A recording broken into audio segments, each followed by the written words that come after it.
नमस्कार, आप देख रहे हैं अटेंशन और मैं हूं आपके साथ मनोज वर्मा। और आज अटेंशन में बात करेंगे कांग्रेस के टैलेंट हंट की। कांग्रेस का टैलेंट हंट किसी गंभीर राजनीतिक सुधार से ज़्यादा एक रियलिटी शो का ऑडिशन नजर आता है। जिसकी अपनी टीम मैदान छोड़कर भाग रही हो, वो नई टीम की भर्ती का विज्ञापन निकालकर जनता को गुमराह कर रहे हैं। तारीख बढ़ाना बताता है कि या तो उनके पास योग्य चेहरों का अकाल है या फिर पुराने दिग्गजों ने अपने चेलों को फिट करने के लिए समय मांगा है। आज इसी पर चर्चा करेंगे, लेकिन उसके पहले देखिए रिपोर्ट।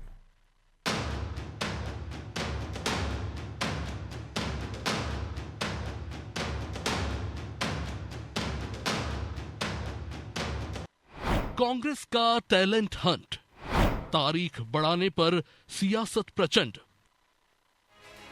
जिस दिन से कांग्रेस ने ये ऐलान किया था कि वो टैलेंट हंट की शुरुआत करने जा रही है, उस दिन से ही इसे लेकर सियासी घमासान मचा हुआ है। कभी इस कार्यक्रम में किसको क्या जिम्मेदारी दी गई, इसे लेकर विवाद, तो कभी शर्तों को लेकर। लेकिन अब कांग्रेस ने टैलेंट हंट में आवेदन की तारीख को 7 दिन बढ़ाया, तो अब इस पर फिर सियासत शुरू हो गई। यूं तो पहले कांग्रेस ने तय किया था कि आवेदन 28 फरवरी तक होंगे, लेकिन अब इस तारीख को 7 मार्च तक बढ़ा दिया गया है। लिहाजा बीजेपी कांग्रेस पर हमलावर है। देखिए, कांग्रेस में अब कार्यकर्ता बचे नहीं है। आपने देखा, पिछले विधानसभा चुनाव हो या लोकसभा चुनाव हो, कांग्रेस के जो प्रमुख कार्यकर्ता थे उनने सबने भारतीय जनता पार्टी का दामन थाम लिया था।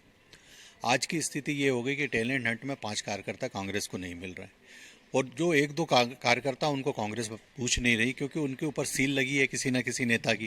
क्योंकि वहाँ तो सिर्फ पट्टाबाज चलता है, कांग्रेस के प्रति कोई समर्पित रहता नहीं है। देखिए, ये मैंने कहा ना कि कांग्रेस के पास कार्यकर्ता है नहीं है, इसलिए ये तारीख पे तारीख देते जा रहे हैं, क्योंकि कोई आ ही नहीं रहा। यूं तो कांग्रेस इस कार्यक्रम के जरिए ऐसे प्रवक्ताओं की खोज कर रही है जो पार्टी की विचारधारा को मजबूती के साथ जनता के सामने रख सके और बीजेपी को उसी की भाषा में जवाब दे। हालांकि अब बीजेपी हमलावर है, तो कांग्रेस का तारीख बढ़ाने के पीछे का तर्क है कि लगातार आ रहे आवेदन और अभ्यर्थियों की अपील पर इसकी तारीख बढ़ाई गई है। और क्या कुछ कहा कांग्रेस ने, वो भी जान लीजिए। देखिए, एआईसीसी के निर्देश पर, ऑल इंडिया कांग्रेस कमेटी के निर्देश पर पूरे देश के अंदर जगह जगह अन्य राज्यों में भी टैलेंट हंट सर्च प्रोग्राम प्रवक्ताओं के लिए चल रहा है, और यहाँ मध्य प्रदेश के अंदर भी इसे शुरू किया गया, जिसकी पिछली आखिरी तारीख 28 थी। लेकिन मध्य प्रदेश के अंदर लोगों का उत्साह और आ रहे भारी तादाद में आवेदनों को देखते हुए सभी लोगों के आग्रह पर उसकी डेट आगे बढ़ाई गई है, जो कि अब 7 तारीख है। प्रदेश कांग्रेस में अब टैलेंट की खोज ने सियासी पारा गरमा दिया है। संगठन को नया रूप देने और बीजेपी के खिलाफ एक मजबूत और तार्किक आवाज तैयार करने के लिए ये नया प्रयोग शुरू किया। लेकिन जिस तरह से कांग्रेस इस कार्यक्रम को लेकर बढ़ रही है, उससे कई सवाल भी खड़े हो रहे हैं कि क्या वाकई तारीख बढ़ाने के पीछे कांग्रेस जो वजह बता रही है वो वही है, या फिर इसके पीछे के कारण बिल्कुल उलट है। क्योंकि बीजेपी ये कई बार बोल चुकी है कि कांग्रेस में जाने को कोई तैयार ही नहीं है। तो कहीं ऐसा तो नहीं कि कांग्रेस को ऐसे आवेदन ही न मिले हों जिनके दम पर वो मजबूत आवाज का चयन कर सके। खैर, सवाल कई हैं जिसके जवाब आने वाले दिनों में ही मिल पाएंगे। ब्यूरो रिपोर्ट, अनादि टीवी।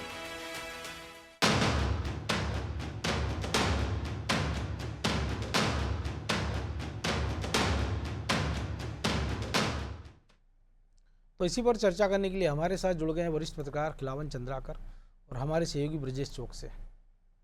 बहुत स्वागत है खिलावन जी। आवाज मिल रही है आपको? हाँ, आवाज आ रही जी। अगर खिलावन जी, तारीख एक बार फिर बढ़ा दी कांग्रेस ने, 7 दिन का और समय दिया। उसका कारण जो भी कहे बीजेपी या कांग्रेस कि बहुत सारे आवेदन आ रहे थे, कई लोगों की मांग थी, ये भी मान सकते हैं, त्योहारों का समय था। लेकिन सबसे बड़ा सवाल ये है कि क्या कांग्रेस जैसी जटिल विचारधारा की पार्टी की विचारधारा आप किसी भी टैलेंट हंट के माध्यम से किसी नए आदमी को 8-15 दिन में समझा सकते हो क्या? देखिए, निश्चित रूप से मनोज जी, जो कांग्रेस के प्रवक्ताओं पैनलिस्ट के लिए के चयन के लिए जो प्रस्तावित प्रतिभा खोज कार्यक्रम है, उसको 28 फरवरी लास्ट डेट थी, उसको बढ़ा करके 7 दिन और बढ़ाया गया है। और कांग्रेस द्वारा तर्क दिया जा रहा है कि आ, होली के त्योहार को देखते हुए इसमें वृद्धि की गई है। तो ये तो लेकिन फिर होना ही नहीं थी ना, क्योंकि अब तो होली कंफ्यूजन है कि अब 4 तारीख तक तो छुट्टियां हैं, फिर रंग पंचमी हो जाएगी 7 तारीख के पहले 8, 7 के बाद 8 को। मनोज जी, कांग्रेस का नाता पूरी तरह से विवादों से रहा है। चाहे कोई भी कार्यक्रम हो, चाहे चाहे टिकट का वितरण हो किसी, चाहे सांसद विधायक के या नगर पालिका के टिकटों का वितरण हो, तब विवाद हो जाता है। जी। अ, संगठन में पदाधिकारियों की घोषणा होती है तो विवाद हो जाता है, कोई समिति गठित होती है तो विवाद हो जाता है। देखिए, इस टैलेंट हंट में प्रतिभा खोज कार्यक्रम में जो विवाद की शुरुआत हुई थी वो तो दिसंबर महीने में ही शुरू हो गई थी। जी। जब घोषणा हुई इस तरह के प्रतिभा खोज कार्यक्रम की कांग्रेस में, तब ये कहा गया कि जो पुराने प्रवक्ता पैनलिस्ट हैं, जो कांग्रेस की विचारधारा को जन जन तक पहुंचाने के लिए मीडिया के माध्यम से, प्रचार तंत्र के माध्यम से लगातार जुटे हुए हैं, उनकी उपेक्षा हो जाएगी, उनको दरकिनार कर दिया जाएगा और नए लोगों को अवसर दिया जाएगा, इस तरह की बात कही जा रही थी। उसके बाद क्या हुआ? उसके बाद जो घोषणा, जो जो जो पार्टी की रीति नीति, कार्यक्रम, विचारों और प्रवक्ताओं की अनदेखी हो जाएगी, ऐसा कहा गया। फिर दिसंबर में ही एक समिति का गठन किया गया टैलेंट हंट के लिए। और वो समिति जो है, अभय तिवारी प्रवक्ता, जो वो मीडिया के तो संयोजक उन्होंने है। तो मुकेश नायक को बाहर कर दिया, फिर मुकेश नायक का दाव हाँ, चला, मुकेश नायक ने अभय तिवारी को बाहर कर दिया। उसके संयोजकत्व में एक समिति की 11 सदस्यीय समिति की गठित की गई, जिसमें मीडिया विभाग के अध्यक्ष मुकेश नायक का नाम तक नहीं था उसमें, बिल्कुल। 11 में। तो उनको उनको ये ऑकवर्ड लगा, उन्होंने इस्तीफा भी दिया और इस्तीफा बाद में स्वीकार भले ही नहीं किया गया वो इस्तीफा। हालांकि तो इसके कुल पहले उन्होंने कहा ये था कि कहना नहीं, है, मैं तो खुद ही इसमें नहीं रहना चाह रहा था। निश्चित रूप से बाद में तो बहुत सारे तर्क उत्तर आते हैं, लेकिन मूल बात यही है कि दोनों के बीच विवाद हुआ था, अभय तिवारी और मुकेश नायक के बीच विवाद हुआ इसी बात को लेकर के। और अंततः मुकेश नायक अपनी उपेक्षा बताने के लिए प्रदेश अध्यक्ष को, जीतू पटवारी को, इस्तीफा सौंपा। बाद में भले ही जीतू पटवारी ने उसे अस्वीकार कर दिया और उन्हें अपने काम पद पर रहने के लिए कहा गया, लेकिन कुल मिलाकर विवाद तो हुआ और विवाद बहुत ज्यादा बढ़ा। कई दिन तक लगातार कांग्रेस के दफ्तर में और कांग्रेस के कार्यकर्ताओं के बीच में, नेताओं के बीच में ये बात तैरती रही और विवाद की स्थिति लगातार बनी हुई थी। लेकिन ये तो हम देखेंगे कि जब कमेटी बन जाएगी ये विवाद, तब भी हम देखेंगे, हो सकता है।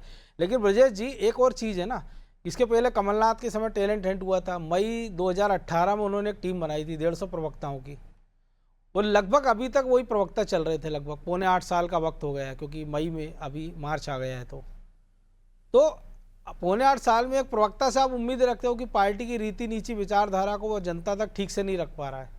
लेकिन जिन नेताओं का क्या, जिन्होंने इनका टैलेंट हंट में चुनाव किया, वो तो खुद गायब है, वो खुद दमदारी से अपनी रीति नीति रख नहीं पा रहे हैं।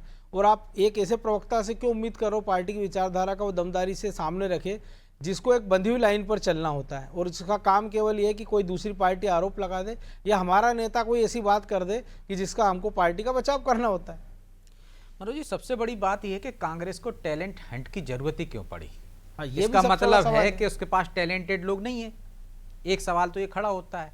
और क्या टैलेंट हंट से वो क्या एक अच्छा वक्ता ला सकते हैं? विचारधारा जिसमें होनी चाहिए वो वैसा कार्यकर्ता गढ़ सकते हैं क्या, जो उनकी विचारधारा का हो, जिसमें वो कांग्रेस की विचारधारा इस तरह से कूट कूट कर भरी हो कि वो किसी के बुलाने पर या टिकट ना मिलने पर छोड़ कर ना जाए? तो सबसे बड़ा सवाल है, टैलेंट हंट से आप एक अच्छा वक्ता ला सकते हो जो आंकड़ेबाजी बहुत अच्छी कर सकता है, जो मौजूदा सरकार है, आपका विरोधी, उसको अच्छे से घेर सकता है, लेकिन वो अच्छा पार्टी का कार्यकर्ता बन सकता है क्या? इसकी गारंटी है? या इसके लिए कोई आपने और कोई आगे का कोई कार्य योजना बनाई है कि टैलेंट हंट से आपने 5 लोगों का चयन कर लिया, बिल्कुल, या 10 लोगों का चयन कर लिया, वो अच्छे वक्ता हैं, काट करते हैं आंकड़ेबाजी से, वो विपक्ष को के प्रवक्ता को धराशायी कर देते हैं अपने शब्दों से, मान लिया आपकी बात, लेकिन क्या वो एक अच्छे कार्यकर्ता हैं, अच्छी विचारधारा, या वो नेतृत्व करने की क्षमता उनमें है या नहीं है? एक प्रोफेसर हो सकता है, वो अच्छा बोल सकता है, लेकिन क्या वो नेतृत्व कर सकता है क्या?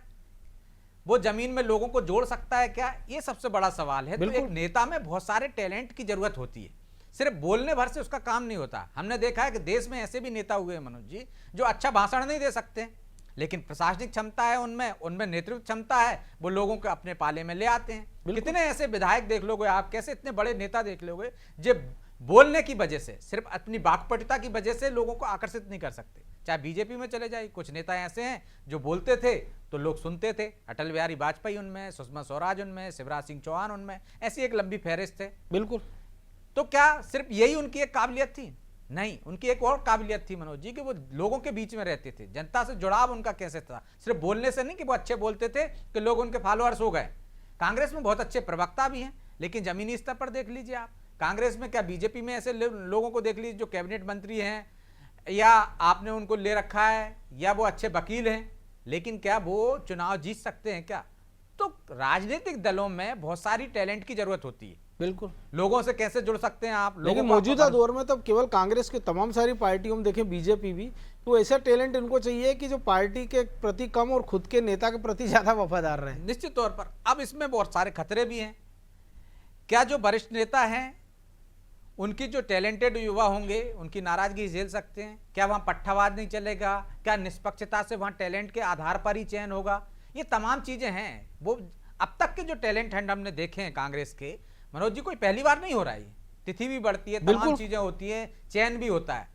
क्या आप दावे के साथ कह सकते हो कि टैलेंट हंट से अब तक बहुत अच्छे लोग आए हैं और उनमें से कुछ आगे बढ़कर नेता बन गए हों? ऐसा एक उदाहरण कांग्रेस के नेता दे दें, पहली बार नहीं है। इसके बाद 2 चुनाव हो चुके हैं ये टैलेंट हंट के बाद से। बिल्कुल। तो क्या उनमें इतनी काबिलियत थी कि आपने अच्छे वक्ता का चयन कर लिया, प्रवक्ता का चयन कर लिया? मध्य प्रदेश में आपने बूथ पर, आपने ब्लॉक पर, आपने जिले पर, आपने प्रदेश पर, आपने राष्ट्रीय स्तर पर नेतृत्व कर लिया, चयन कर लिया उनका। तो क्या वो आपके नेतृत्व करने की क्षमता आई उनमें? सिर्फ अच्छे वक्ता होने से कोई काम नहीं चलेगा। आपके अच्छे वक्ता टीवी डिबेट में अच्छा रोल निभा सकते हैं। तो क्या आपने अभी तक जो टैलेंट हंट के माध्यम से चयन किया है, वो ऐसे कितने वक्ता आपके निकल गए जो राष्ट्रीय स्तर पर हम संबित पात्रा से कह दें, अन्य लोगों से जो तुलना करें कि उनके मुकाबले हैं? निश्चित तौर पर वहां कहीं ना कहीं कमी दिखती है। लेकिन टैलेंट हंट करने के पीछे एक मकसद नहीं है कांग्रेस का, है कि युवा कैसे जुड़े, जो नए युवा कैसे आए उनकी पार्टी में, जो कहीं ना कहीं लेकिन टैलेंट हंट में आप प्रवक्ता जोड़ेंगे तो कितनी आप एक फौज बना देंगे, 150, 200, 400 बना देंगे, ज्यादा से उतने ज्यादा युवाओं से क्या कांग्रेस का काम चल जाएगा? निश्चित तौर पर नहीं चलेगा। और जो कांग्रेस के खाटी कांग्रेस के हैं, जिनके रगों में हम कह सकते हैं कांग्रेस की विचारधारा बसी हुई है, उनको आप कहां जगह दे रहे हो? आप उनको आगे लाओगे तो कांग्रेस मजबूत होगी। आपने टैलेंट हंट के माध्यम से शिवम शुक्ला को चुना, शिवम शुक्ला बहुत अच्छे बोलते हैं, वो बीजेपी में चले गए। विचारधारा कहां से आई उनमें? ऐसे कई उदाहरण है, मैं आपको बता सकता हूं। और सबसे मजेदार चीज तो है ना ब्रजेश जी की उसी टैलेंट हंट पे आपको भरोसा नहीं, नया टैलेंट ढूंढ रहे हो आप। हाँ। और उस टैलेंट को ढूंढने के लिए उसी टैलेंट का आप उपयोग कर रहे हो पुराने वाले का, जो नए का चयन करेगा, जिसमें आपको कोई टैलेंट नहीं दिख रहा था। निश्चित तौर पर ये सवाल है ना। तो कांग्रेस सिर्फ एक तरह से माहौल बनाना चाहती है, वो ये कहना चाहती है कि हम नए युवाओं को मौका दे रहे हैं, आइए हमारी पार्टी में, आप टैलेंट है आप में तो हम आपको प्रवक्ता बना देंगे, आप पार्टी में जुड़ जाएंगे, आप विधायक बनेंगे, आप सांसद बनेंगे, आप मंत्री बनेंगे, विधायक बनेंगे। लेकिन खिलावन जी उसमें तो शर्त ये रख दी ना कि आपको अगर टैलेंट हंट से चुना गया तो आप टिकट नहीं मांगेंगे, फिर वो युवा जुड़ेगा क्यों? और दूसरा ये है कि वो मान लीजिए आज किसी नेता की सिफारिश से उसका चयन हो जाता है, क्योंकि बिना सिफारिश के तो कोई भी राजनीतिक दल में नहीं होता, भले बीजेपी भी कितना ही दावा करे। कल को नेता दूसरी पार्टी में चला जाता है या उस नेता का कद घट जाता है, फिर वो टैलेंट बेचारा क्या करेगा? या तो नेताजी के चक्कर काटेगा, या पीसीसी के बाहर रहेगा, या वहीं खड़े होकर पान की दुकान पे गालियां देगा। मनोज जी, जो ऑनलाइन आवेदन मंगाए गए हैं उसमें तो एक अंश ये भी है जिसमें कहा गया है कि किस नेता के सिफारिश, एक नेता से सिफारिश करवाइए, ये भी कहा गया है। अर्थात एक सिफारिश तो होगी ही होगी। दूसरी बात, मैं ब्रजेश जी के इस विचार से पूरी तरह से सहमत हूँ। देखिए, एक कहावत है कि पूत के पांव पालने में होते हैं। अर्थात योग्यता जो है, टैलेंट जो है, या प्रतिभा जो है, वो पैदाइशी होती है। हालांकि ये बात अलग है कि समय समय पर ट्रेनिंग से, समय समय पर प्रशिक्षण से, अध्ययन से उसमें निखार आते जाता है। इसलिए मुझे नहीं लगता कि इस टैलेंट हंट की तरह कुछ मुद्दों को लेकर के, कुछ बातों को लेकर के उसका मूल्यांकन करके उसका चयन कर लिया जाए और वो कांग्रेस की रीति नीति, कांग्रेस की विचारधारा को पूरे देश में या प्रदेश में फैलाने में सक्षम हो क्योंकि जाए। आप हमको याद है, जरूरी हमने नहीं जब है। कॉलेज के दौरों में देखा था कि वाद विवाद प्रतियोगिता हुआ करती थी अलग अलग विषयों पे, तो ऐसा तो अब कांग्रेस करा नहीं सकती कि भाई कॉलेज में चले जाए वो वहाँ एक वाद विवाद प्रतियोगिता कराए जिसमें टैलेंट दिखे उसको उठा लाए, या वो पीसीसी में कार्यक्रम कर ले 8 दिन का कि भैया जो युवा हैं इच्छुक हैं हम उनको एक मंच देते हैं, ये टॉपिक है आप डिबेट करिए और आप अच्छा करेंगे तो आपको शामिल कर लेंगे। ये भी देखिए संभव नहीं है। मनोज जी, इसमें जो है नए नए विचार, समानता, स्वतंत्रता, न्याय, आदर्श, आकस्मिक विवाद, मीडिया प्रहार का जवाब देने में सक्षमता, ये सब भी योग्यता देखी जा रही है।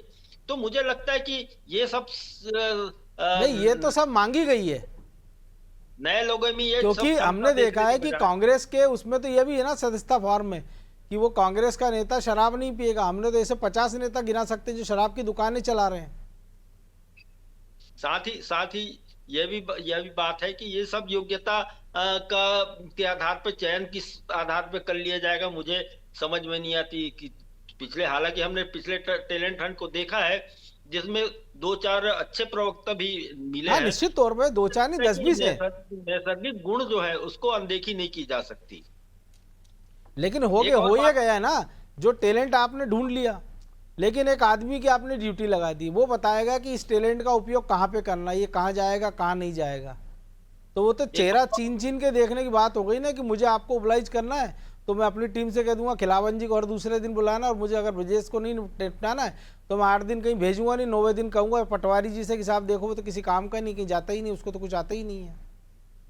मनोज जी, एक बात और देखी जा रही है, निश्चित रूप से मैं आपके विचार से सहमत हूँ, ऐसा होगा ही। और लेकिन मेरा कहना यह है कि जो जो जो टैलेंट हंट में जो जो योग्यता बहुत ज्यादा आंकने के प्रयास किया जा रहा है कांग्रेस में, जैसे वोट चोरी के मुद्दे पर उस व्यक्ति का जो जो जो जो टैलेंट हंट में शामिल हो रहा है उसका क्या दृष्टिकोण है, जातिगत जनगणना पर क्या दृष्टिकोण है, महिला साक्षरता पर, महिला सक्षमता पर क्या दृष्टिकोण है, अल्पसंख्यक को पीडीए इत्यादि पर उनका क्या क्या क्या क्या दृष्टिकोण है, और साथ ही मुझे लगता है कि जो जो कांग्रेस की पुरानी रीति नीति है, जैसे 370 को लेकर के क्या दृष्टिकोण है, ये सब का आकलन किया जाएगा। लेकिन मुझे लगता है कि इन सब का आकलन करना ही पर्याप्त नहीं है, उसकी वो कितनी तार्किक है, कितना आंकड़े प्रस्तुत करके अपनी बात को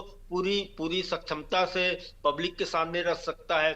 देखिए, अच्छा बोलना ही महत्वपूर्ण बात नहीं है, जो बोलता है वो पब्लिक से कितना जुड़ पाता है, और उसमें एक टैलेंट और होना चाहिए कि वो थोड़ा सुनने का सामर्थ्य रखे, क्योंकि अभी हो ये रहा है कि जरा सा कोई प्रवक्ता दूसरी पार्टी का बोल दिया, एंकर कुछ बोल दे तो वो अनाप शनाप दाएं साएं बोलने लगते। लेकिन ब्रजेश जी सब योग्यता मान लीजिए उसमें सब वो तैयारी करके आया, उसको एक आपने फॉर्म दे दिया है, लेकिन वो बेचारा 7 तारीख के बाद जब आएगा तो पता चला राहुल गांधी तब तक 3 नए मुद्दे निकाल के देश भर में निकल लेंगे कि संविधान खतरे में है, वोट चोरी खतरे में, फिर वो आउट ऑफ सिलेबस हो गया।